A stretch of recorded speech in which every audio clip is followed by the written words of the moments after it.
புதுச்சேரியில் காங்கிரஸ் பிரமுகர் ஒருவரை கொலை செய்ய திட்டம் தீட்டி காத்திருந்த 8 பேர் கொண்ட கும்பல் போலீசாரிடம் சிக்கியிருக்கிறது.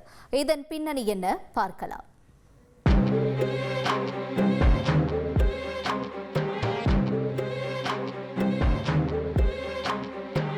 புதுச்சேரியில் கடந்த சில தினங்களாக கொலை மற்றும் கொள்ளை சம்பவங்கள் அதிகரித்திருப்பதாக குற்றச்சாட்டு எழுந்திருக்கிறது. இதன் காரணமாக அந்தந்த காவல் சரக பகுதிகளில் புதுச்சேரி காவல்துறை தலைமையகம் ரோந்து பணிகளை தீவிரப்படுத்த உத்தரவிட்டுள்ளது. இதன் பேரில் தீவிர கண்காணிப்பில் இருந்த போலீசாருக்கு அரியாங்குப்பம் புறவழி சாலை பகுதி அருகே உள்ள அம்பேத்கர் நகரில் ஒரு கும்பல் பதுங்கியிருப்பதாக தகவல் கிடைத்திருக்கிறது. அங்கு சென்றபோது போலீசாரை கண்டதும் அந்த கும்பல் தெரித்து ஓடியிருக்கிறது. விடாப்பிடியாக மடக்கி பிடித்து சோதனை செய்ததில் வீச்சரிவால், கத்தி உள்ளிட்ட பயங்கர ஆயுதங்கள் வைத்திருப்பது தெரிய வந்தது. தொடர்ந்து அவர்களிடம் நடத்திய விசாரணையில் பல திடுக்கிடும் தகவல்கள் வெளியானது. அரியாங்குப்பம் பிசிபி நகரைச் சேர்ந்தவர் காங்கிரஸ் பிரமுகர் கலையரசன். ரியல் எஸ்டேட் தொழிலதிபராக இருந்து வரும் இவர் விஸ்வா என்கிற ரவுடி கஞ்சா விற்பனை செய்தது தொடர்பாக புகார் கொடுத்திருக்கிறார். இதனால் கலையரசன் மீது ஆத்திரத்தில் இருந்திருக்கிறார் விஸ்வா.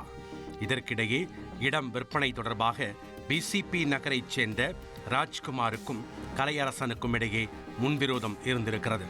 இதனால் ராஜ்குமாருடன் கைகோர்த்த விஸ்வா கலையரசனை தீர்த்து கட்ட திட்டம் தீட்டி காத்திருந்திருக்கிறார். ஆனால் அவர்களது திட்டத்தை முறியடித்த போலீசார் 8 பேர் கொண்ட கும்பலை கைது செய்து காலாப்பட்டில் உள்ள மத்திய சிறையில் அடைத்திருக்கின்றனர். அதே சமயம் இந்த கொலையை அரங்கேற்ற திட்டம் தீட்டி மூளையாக செயல்பட்ட ரவுடி விஸ்வாவை போலீசார் தேடி வருகின்றனர். கடந்த சில வாரங்களுக்கு முன்பு புதுச்சேரியில் பாஜக பிரமுகரான உமாசங்கர் என்பவர் ஒரு கும்பலால் நடு ரோட்டில் வைத்து வெட்டி கொல்லப்பட்டார். இதனால் ஏற்பட்ட பதற்றம் ஓரளவிற்கு தணிந்திருக்கும் சூழலில் மற்றொரு படுகொலையை அரங்கேற்ற காத்திருந்த கும்பலின் திட்டத்தை போலீசார் முறியடித்திருக்கின்றனர்.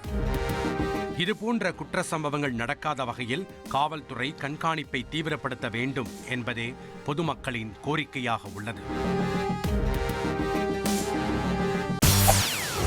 செய்திகளை உடனுக்குடன் தெரிந்து கொள்ள உடனே சப்ஸ்கிரைப் பண்ணுங்க.